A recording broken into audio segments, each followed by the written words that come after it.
Personal finance opinions YouTube channel में बाखबर investor कामयाब investor video series की हफ्तावार वीडियो में आपको खुशामदीद। आज की ये वीडियो 26 फरवरी 2024 से लेके 1 मार्च 2024 का जो हफ्ता है, इस हफ्ते के दौरान स्टॉक मार्केट से डायरेक्टली या इनडायरेक्टली रिलेटेड जितनी भी इंपॉर्टेंट खबरें हैं उस पर मुश्तमिल है। इसके साथ साथ इस हफ्ते के दौरान डॉलर की जो पीकेआर के अगेंस्ट मूवमेंट रही उसको भी डिस्कस किया जाएगा। पाकिस्तान के जो फॉरेक्स के रिजर्व्स हैं उनके हवाले से बात की जाएगी कि क्या लेटेस्ट अपडेट्स हैं। और साथ साथ इंटरनेशनल मार्केट में जो ऑयल की प्राइसेस में चेंजेस आई हैं, किस तरह के अप्स एंड डाउन्स आए इस हफ्ते के दौरान वो भी डिस्कस होंगे। और पाकिस्तान स्टॉक मार्केट में इस हफ्ते के जो 5 दिन हैं उसमें KSE 100 इंडेक्स में जो भी मूवमेंट्स रही हैं उनका भी अहाता किया जाएगा। इस वीडियो सीरीज़ का मकसद यही है कि आपको बाखबर रखा जाए उन तमाम इम्पोर्टेंट चीज़ों से, ख़बरों से जो कि आपकी जो इन्वेस्टमेंट्स हैं उससे रिलेट कर रही होती हैं। क्योंकि अगर आप उस इन्फॉर्मेशन को जो कि फैक्ट बेस्ड इन्फॉर्मेशन है बेस बनाकर और कंपनीज़ के बारे में रियल इन्फॉर्मेशन जानकर इन्वेस्ट करेंगे तो आप बेहतर डिसीजन लेने की पोजीशन में होंगे। यहाँ एक और चीज़ मैं वाज़ेह करता चलूँ, जैसे हमेशा मैं इस वीडियो में बताता हूँ कि जो भी इन्फॉर्मेशन इस वीडियो सीरीज़ में आपके साथ शेयर की जाती है, ये वो इन्फॉर्मेशन है जो पब्लिकली अनाउंस की गई है कंपनीज़ की तरफ से, उसी को कंसोलिडेट करके आपके सामने रखा जाता है। इसमें कोई भी रूमर्स या कोई भी इनसाइडर इन्फॉर्मेशन या सुनी-सुनाई बातें नहीं होती। सबसे पहले इस हफ्ते की जो वीकली न्यूज़ अपडेट्स हैं, जो इम्पोर्टेंट खबरें हैं, उनको देख लेते हैं। और उसमें जो पहली खबर है वो चिराग पैकेजिंग लिमिटेड के हवाले से है। चिराग पैकेजिंग लिमिटेड ने ऐलान किया है और इनकी अनाउंसमेंट पहले भी एक आई थी अपनी एक पेपर सैक की लाइन की फ़रोख्त के हवाले से। तो अब उन्होंने ये खबर दी है कि जो इनकी लाइन 5 जिसकी फ़रोख्त ये कर रहे थे, उसकी जो फ़रोख्त है उसका अमल मुकम्मल हो चुका है। और इसको 4.4 मिलियन यूरो जो इसकी प्राइस थी वो भी बायर से उनको वो पैसे भी मिल चुके हैं। तो जो कैश का इनफ्लो है वो एक सिग्निफिकेंट नंबर में इनके लिए हुआ है इस एक पेपर सैक लाइन की फ़रोख्त से। लेकिन अब सवाल ये पैदा होता था कि अगर ये एक पूरी पेपर सैक जो बना रहे हैं उसकी एक लाइन को बेच रहे हैं, तो अब जो इनकी जो डिमांड है उसको ये कैसे पूरा कर पाएँगे? तो उस हवाले से भी इन्होंने वाज़ेह किया कि जो इनकी लाइन नंबर 3 और लाइन नंबर 4 हैं, वो सब्सटेंशियली इस पोज़ीशन में हैं कि वो जितनी भी डिमांड है और जो फ्यूचर में मज़ीद डिमांड अगर बढ़ती भी है, तो उसको भी पूरा कर सकते हैं। क्योंकि ये जो लाइन नंबर 3 और लाइन नंबर 4 है इनकी, इनकी जो कलेक्टिव कैपेसिटी है वो 160 million paper sack per annum है। तो ये एक सफिशिएंट नंबर है। तो वी होप कि अब ये जो कैश का इनफ्लो आया है इसकी बेस पे अब कंपनी को लिक्विडिटी के हवाले से भी आसानी होगी और फिर अपने जो दीगर डिसीजंस हैं इन्वेस्टमेंट के हवाले से, ऑपरेशनल डिसीजंस हैं और जो ग्रोथ के हवाले से डिसीजंस हैं वो लेने में भी आसानी होगी। अब जो दूसरी कंपनी है वो PSO के हवाले से है जिसने एक क्लैरिफिकेशन दी है, क्योंकि मीडिया में कुछ डिफरेंट किस्म की खबरें आ रही थी। तो उस हवाले से उन्होंने ये अनाउंस किया है कि गवर्नमेंट की जो डायरेक्शंस हैं और गवर्नमेंट की जो सुपरविजन है उसकी रोशनी में वो एक ग्रीन फील्ड रिफाइनरी प्रोजेक्ट के हवाले से मुख्तलिफ स्टेक होल्डर्स या पार्टीज़ के साथ नेगोशिएट कर रही है, डिस्कशंस कर रही है। लेकिन इस हवाले से एज़ ऑफ नाउ किसी किस्म की भी कोई ऐसी खातर खा डेवलपमेंट नहीं हुई कि जिसका PSX को वो बता सके या जिसकी अनाउंसमेंट ज़रूरी हो। तो इस हवाले से जो रूमर्स गर्दिश कर रही हों या जो इस तरह की खबरें जो कि अभी कॉन्क्रीट डेवलपमेंट तक नहीं पहुंची, तो वो सारी इन्होंने कहा है कि वो फैक्चुअल नहीं है। फैक्ट यही है कि ये अपनी अपनी डिस्कशंस कर रहे हैं और चांसेस ये हैं कि फ्यूचर में ये इस साइड पे कोई मेजर डेवलपमेंट कर पाएंगे और उस हवाले से फिर PSX को भी एज़ पर लॉ ये इन्फॉर्म करेंगे। लेकिन अभी तक इस तरह की कोई डेवलपमेंट नहीं हुई। इसके बाद एक जो अगली खबर है ये कुछ नेगेटिव खबर है, ख़ास तौर पे बैंक्स के हवाले से भी। क्योंकि जो सुपर टैक्स है सिर्फ बैंक्स की तो बात नहीं है, खैर इसमें बाकी जो कंपनीज़ हैं वो भी सारी की सारी आ जाती हैं। तो जो मुख्तलिफ़ कंपनीज़ सुपर टैक्स के हवाले से कोर्ट्स में जाती रही हैं, तो उसमें अब जो हाई कोर्ट की तरफ से स्टे ऑर्डर दिया गया था उसको सुप्रीम कोर्ट ने वापस नल एंड वॉइड कर दिया या उसको सस्पेंड कर दिया है। और उस इस ज़मन में उन्होंने जो रिमार्क्स दिए वो ये हैं कि ये एक वैलिड लॉ था जिसको अ, हाई कोर्ट ने स्टे किया था बगैर कंसल्ट किए या बगैर सुने एफबीआर को और गवर्नमेंट को। तो अब इसके बाद एफबीआर इस जो सुपर टैक्स है उसकी जो कलेक्शन है, जो ब्लॉक्ड टैक्सेस थे उसको भी कलेक्ट करेगी। तो टैक्स कलेक्शन के हवाले से बात की जाए तो ये अच्छा है कि जो हमारे रेवेन्यू के टारगेट्स हैं, जो एफबीआर के टारगेट्स हैं, उनको अचीव करने में आसानी होगी। और आईएमएफ की जो डिमांड्स होती हैं टैक्स की कलेक्शन कितनी करनी है, तो उस हवाले से भी ये पॉजिटिव है। लेकिन दूसरी तरफ कंपनीज़ के लिए ये नेगेटिव है कि उनकी जो टैक्सेशन है वो बढ़ जाएगी और उनको ज़्यादा इसकी वजह से जो वक्ती तौर पे एक रिलीफ सा मिला था स्टे ऑर्डर की सूरत में, अब वो भी ख़त्म हो गया है। अब इसके बाद जो अगली खबर है वो गनी केमिकल इंडस्ट्रीज़ लिमिटेड के हवाले से है, जिसने अनाउंस किया है कि कंपनी हत्तार इंडस्ट्रियल जोन हरीपुर में 3 माह के कलील अरसे के अंदर मुल्क का सबसे बड़ा एयर सेपरेशन यूनिट ASU कायम करने जा रही है। तो ये जो प्लांट है उसके हवाले से फर्दर डिटेल्स उन्होंने दी हैं कि इसमें मेडिकल और इंडस्ट्रियल गैसेस जो हैं वो मैन्युफैक्चर की जाएंगी। तो ये एक मुस्बत खबर है इस कंपनी के हवाले से, और इससे पता चलता है कि ये जो कंपनी है गनी केमिकल, गनी ग्रुप की एक कंपनी एक अच्छे तरीके से अपने बिज़नेस को एक्सपेंड करने के लिए और लेटेस्ट जो टेक्नोलॉजीज़ हैं उनको यूटिलाइज़ करके अच्छे से अच्छे रिज़ल्ट्स हासिल करने के लिए अपनी कोशिशें कर रही है।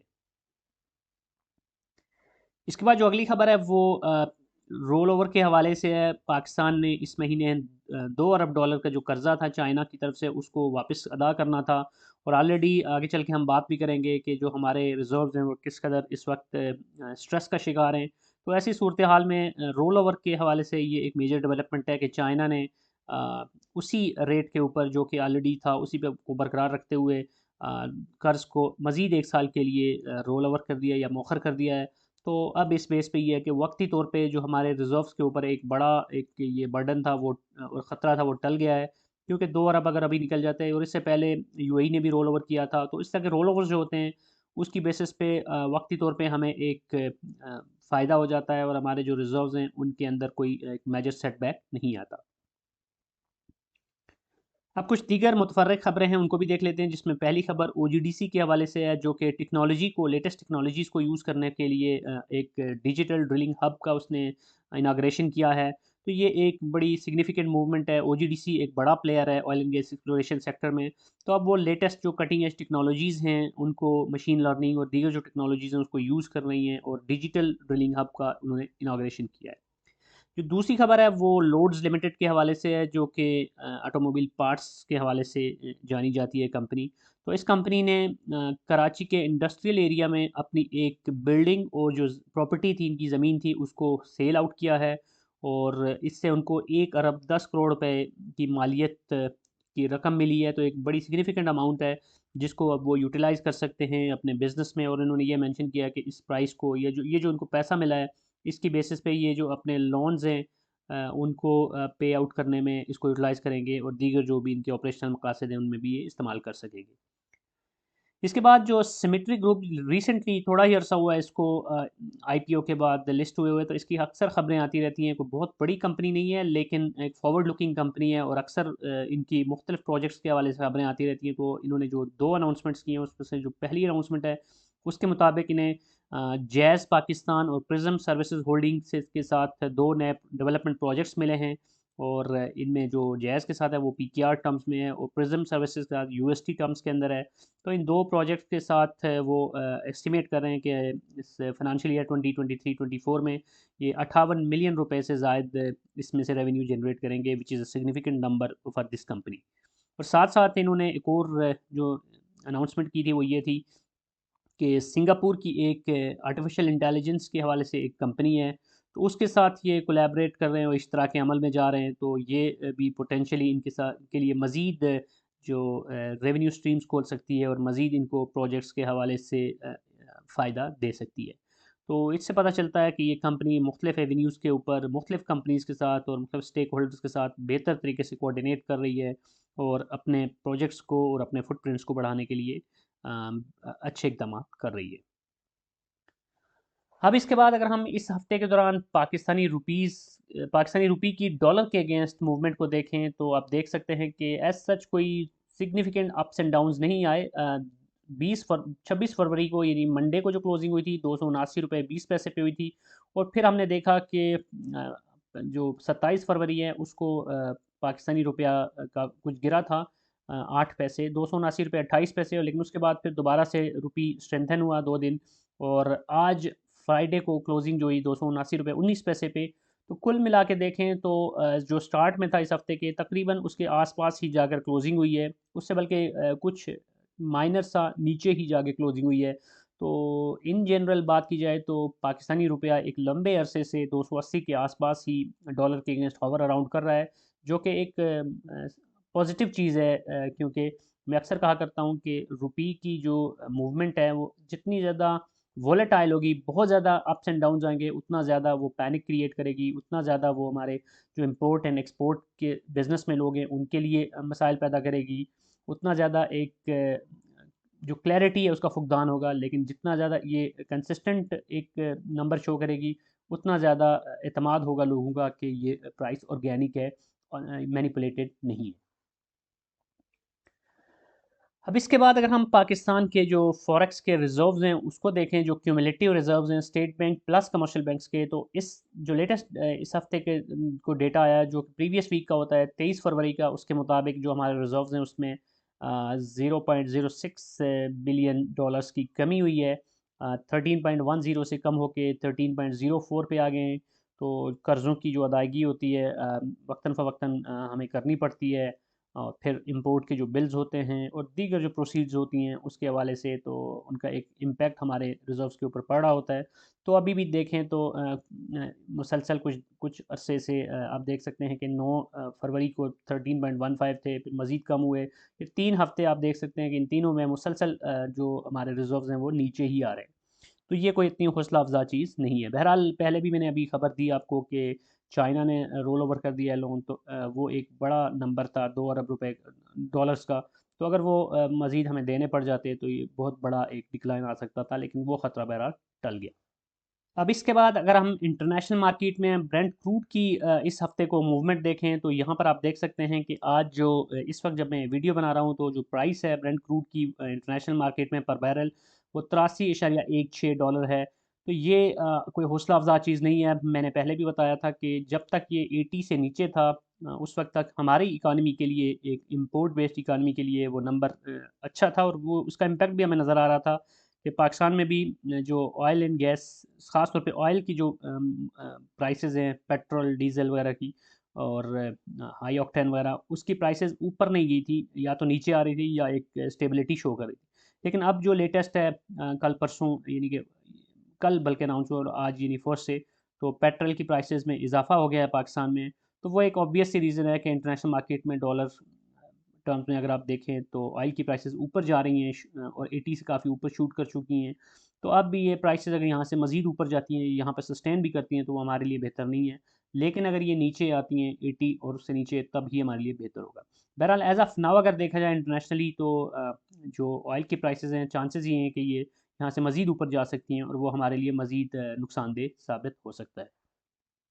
अब अगर हम केएससी 100 इंडेक्स की मूवमेंट देखें, तो इंटरेस्टिंगली आपको यहाँ 19 फरवरी के बाद मुसलसल एक पॉजिटिव बुलिश ट्रेंड देखने को नज़र आ रहा होगा।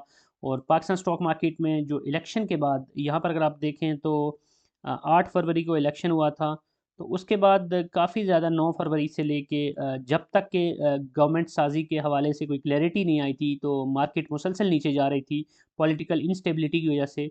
लेकिन अब आप देख सकते हैं कि 19 फरवरी के बाद मार्केट ने पॉजिटिव मोमेंटम दिखाना शुरू किया है, और इंडेक्स जो कि यहाँ पर आप देखें तो तकरीबन 59,000 के आसपास चला गया था, तो वह वापस फलता फूलता 65,325 पे जा चुका है। आज की जो क्लोजिंग हुई है वो 65,325 पे हुई है, और आज एक टाइम पे ये 65,500 को भी टच कर गया था। तो ये हौसला अफजा चीज़ है इंडेक्स के अंदर, जो पॉजिटिव मूवमेंट है और जो इस तरह की रैलीज़ हैं, तो इसको आप इंजॉय भी कर रहे होंगे। लेकिन वॉल्यूम्स अगर आप देखें तो कोई बहुत सिग्निफिकेंट जंप हमें देखने को नहीं मिला। एक रीज़नेबल वॉल्यूम है कंपैरेटिव टर्म में बात की जाए, लेकिन ऐसा इतना भी ज़्यादा नहीं है कि हम कहें कि कोई बहुत ज़्यादा इन्वेस्टर्स वापस स्टॉक मार्केट में आ गए या इंटरनेशनल इन्वेस्टर्स आ गए। लेकिन still hope for the good, और ऐसे लग रहा है कि इंडेक्स ने बेहतर तौर पे अपने आप को स्टेबलाइज़ किया है। और अब ये बहुत ज़्यादा डिपेंड करता है मल्टीपल फैक्टर्स के ऊपर, जिसमें आगे चलकर आईएमएफ के साथ हमारी बात कैसे चलती है। क्या आईएमएफ नई जो गवर्नमेंट है, जो बहुत हद तक उसके बारे में ये भी है कि उनके जो मैंडेट है उसको क्या आईएमएफ और इंटरनेशनली उस तरह एक्सेप्ट किया जाता है या नहीं। क्योंकि इलेक्शन के अंदर जो रिज़ल्ट्स आए हैं उसके ऊपर बहुत सारे क्वेश्चन मार्क्स हैं। तो ऐसी सूरत हाल के अंदर, और साथ साथ ये भी कि जो गवर्नमेंट बनी भी है, तो वो कोई 2/3 मेजॉरिटी के साथ या कोई एक अच्छी अक्सरियत के साथ नहीं, एक हंग पार्लियामेंट का वजूद और वहाँ पर भी एक स्ट्रॉन्ग अपोजिशन का होना, ये बहुत सारे अवामिल हैं कि जिनको देखना पड़ेगा। तो इस सूरत हाल में IMF के साथ हमारी नेगोशिएशन कैसे होंगी, कहाँ तक मटेरियलाइज़ होंगी, उनकी जो शराइत हैं उनको कैसे पूरा किया जाएगा। फिर इस साल के अंदर आने वाले महीनों में काफ़ी सारे जो कर्ज़ हैं जो हमने वापस लौटाने हैं, उनमें से कितने रोल ओवर हो सकेंगे, कितने हम अदा कर सकेंगे, हम अपने रिज़र्व्स को कैसे सस्टेन कर सकेंगे, इनको बढ़ा सकेंगे। तो ये सारी चीज़ें हैं जिनके अंदर बहुत सारे इफ्स एंड बट्स हैं, तो उन सारी चीज़ों के ऊपर हमारे इंडेक्स और हमारी स्टॉक मार्केट है वो डिपेंड कर रही है।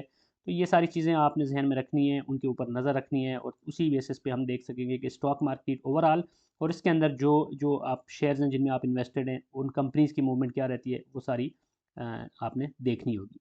इंडिविजुअली अगर बात की जाए सेक्टर वाइज़, तो गैस का जो प्राइसेज़ और बिजली की जो प्राइसेज़ बढ़ रही हैं, तो ये बहुत ज़्यादा इम्पैक्ट डाल रही है। बहुत सारे ऐसे सेक्टर्स हैं, तकरीबन सारे ही सेक्टर्स मैन्युफैक्चरिंग के हवाले से अगर बात की जाए, तो वो तो ऑलरेडी सफ़र कर रहे हैं। ना सिर्फ ये कि एनर्जी क्राइसिस या एनर्जी की बढ़ती हुई प्राइसेस की वजह से, बल्कि साथ-साथ जो मार्कअप की रेट है और 22% का interest rate all time high है, तो वो बहुत ज़्यादा मुश्किलात का सामना है कंपनीज़ को लिक्विडिटी के हवाले से। तो अब अगर आने वाले दिनों में इंटरेस्ट रेट को नीचे लाने में कामयाब हो जाते हैं, तो फिर तो उसका फ़ायदा होगा और कुछ बेहतरी हमें नज़र आएगी। अदरवाइज़ इस इंटरेस्ट रेट के ऊपर, या अगर ये खुदा न खास्ता मज़ीद बढ़ जाता है, तो बिज़नेसेस के लिए किसी तौर पर भी ये वायबल नहीं होगा और वो मज़ीद मुश्किलात उनके लिए आ सकती हैं। So that's it from this video. I hope कि आज की वीडियो में जो नॉलेज, जो खबरें, जो इन्फॉर्मेशन आपके साथ शेयर की गई, ये आपके यूज़फुल होगी। अगर आपका कोई भी क्वेश्चन है, फीडबैक है, तो कमेंट सेक्शन में लिख सकते हैं और अगर आपको ये वीडियो पसंद आई है तो चैनल को सब्सक्राइब करना, वीडियो को लाइक करना, बेल आइकन को प्रेस करना और हमारे फ्री व्हाट्सएप ग्रुप को ज्वाइन करना मत भूलिएगा। Thank you very much.